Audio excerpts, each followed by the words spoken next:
Hey Covington neighbors, Derek Alexander here. I wanted to share some information that I thought you might find helpful.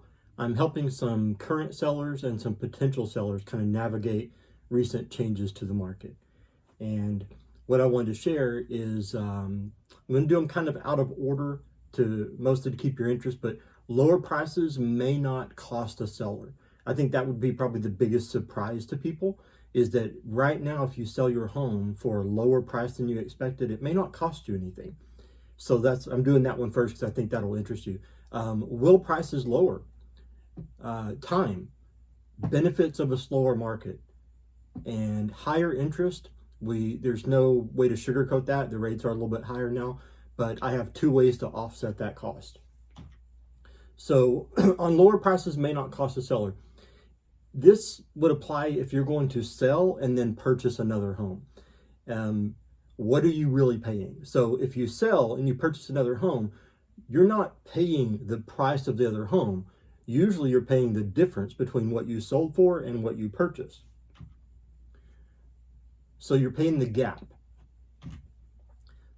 So if you accept a lower price on your current home, but you buy another home at a lower price, you could come out ahead even. You're not necessarily going to come out worse off. So let's say that you sell your current home for 20 or 30,000 less than you'd hope to do so, but you purchase another home for 30 or 40,000 less than you planned. You're actually coming out ahead there. So the selling part is only half of the process for you, or half of the full transaction. Looking at it that way, if you are selling and then purchasing, you may not come out worse by selling at a lower price. You may actually come out better. Prices, are they going to drop? I'm not sure how well you'll be able to see this on your screen, but this is a 7-day history from Stellar MLS. That's our Florida MLS. And it's for an area, a custom area I set up that is Hillsborough, but it doesn't include Tampa. It's the area south of Tampa, Brandon, Riverview, Apollo Beach, Ruskin, Waimama, etc. And so in the last 7 days, we have 701 new listings. We have 814 price decreases. That's kind of crazy compared to what we've seen for the last year and a half. So there are more price decreases than there are new listings. Now, it's not all gloom and everything. There were 590 new contracts. There are still contracts happening. It's less, much less than we saw before, and there are less new contracts than there are new listings. So what happens in that 7 days, 701 homes came on the market, only 590 went off market. So each week, the number of available homes is increasing. That's giving buyers more homes to choose from. The downside is we're seeing less buyers than we did before. So it is taking longer to get those contracts. If that continues, then prices are going to drop. If we keep seeing more price decreases than contracts, then those lower prices are going to decrease the prices. Now, over the last year and a half, this crazy market we've had, most know that prices have gone crazy. Now, they didn't increase instantly. It took time. It was gradual and it took time. And I say gradual, it wasn't the kind of gradual we're used to, but it wasn't a 2-month process. It did take some time. So the prices were significant, but they did occur over time. So if the prices do decrease, it's reasonable to expect that the same thing will happen, that the prices aren't going to just drop off in 6 weeks or 8 weeks or anything. If they continue to decrease, then it will be a slower process. Now, in looking at that, if you were going to sell or thinking about selling in the near future, where would you want to be on this line? Let's say that the sellers who've already sold got the highest prices. So who's going to get the next to highest prices? It's the people who are on market now. Now, their home may not sell in 3 days like it would have 2 or 3 months ago, but they can only get those higher prices if they're on market. So if you were thinking of selling in the near future, you talk to your realtor, I'm available, about your options and see what makes sense to you.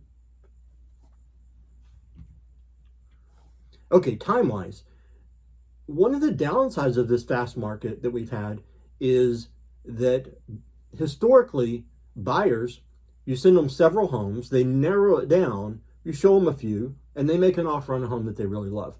That has not been the process in the last year, year and a half. It has not been like HGTV or anything. The way it has been is that you figure out kind of what a buyer wants. You set them up so that they're getting alerts. A lot of realtors still left it on daily alerts. My serious buyers were set up on instant alerts so that when a new listing came up, they were notified immediately.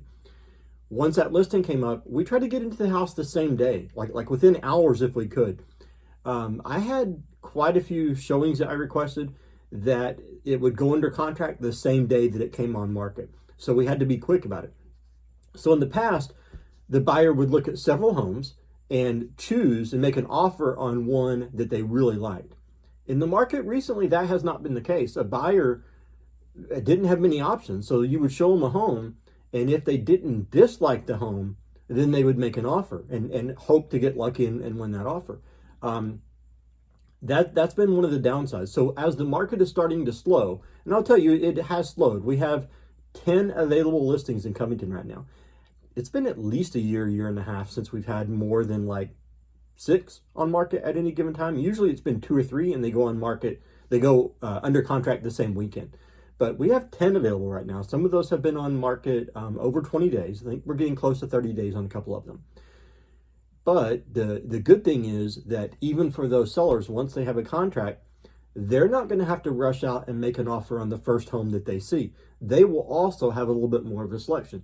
So if you're looking at selling and buying a home, what's more important? Doing it really fast or getting the home that you want? I would think getting the home that you want. So if it takes a little more time, it can be more stressful, and it's kind of scary with the uncertainty of this market. But overall, we got to remember that the goal is to get you into a home you like, not just the next home, but one that you really like. This slower market will give us more opportunity to do that. Interest rates. Like I said, there's no way to sugarcoat it. Interest rates are up. So it's going to cost, for financing, it's going to cost more than it did a year ago. There's no way around that, really. But I do have 2 ways to offset those higher rates. Now, I tend to be a little bit ahead of the curve on the market. That's just the way I work, is I'm looking for opportunity in every market. The more difficult the market, it can be harder to find that opportunity, but those opportunities can set my buyers and sellers apart. So if you want to know the 2 ways to offset the higher rates, you're going to have to reach out to me. I don't like to give everything away to all other agents. So I'm happy to share this with you if you're a potential buyer, seller, or a curious resident. I'm just not going to give it to all the realtors out there. So my email address, you can message me, or I'll put a comment on the email address. Also, on the 10 current homes, I'll put a link that you can see those. I shared them a week or 2 ago. I'll do that again. There seems to be some interest in seeing those. But I am Derek Alexander. I'm your neighbor. I am here in Covington. I'm over in Guilford. Been here about 7 years. I've been in the real estate business a total of about 8 years. I was a realtor in Texas years ago. Then 20 years of lower mid-level management with 2 Fortune 100 companies. That's kind of my background and my different approach to real estate, and why I have like a PowerPoint. I mean, how many people are doing videos with a PowerPoint, right? But with a management background, a training background, and everything, I like visuals. I think it helps. So reach out to me. If you've made it this far in the video, put a comment, say hi, tell me your favorite color, make it weird. Just something so that I know that you made it this far. Friend me. If you're a neighbor and everything, I can't have too many friends. So shoot me a friend request. Anything I can do for you, I'm here. I've helped some buyers in our neighborhood. I've helped some sellers in our neighborhood. I've talked to quite a few people who haven't done anything yet, but I'm on their radar. They're on mine. I've helped a couple of people with roofs, finding a roofer, that kind of thing. So if there's anything I can do for you, I'm around. My email's up here if you can see it, but I'll put it in with this post also. Thank you for watching.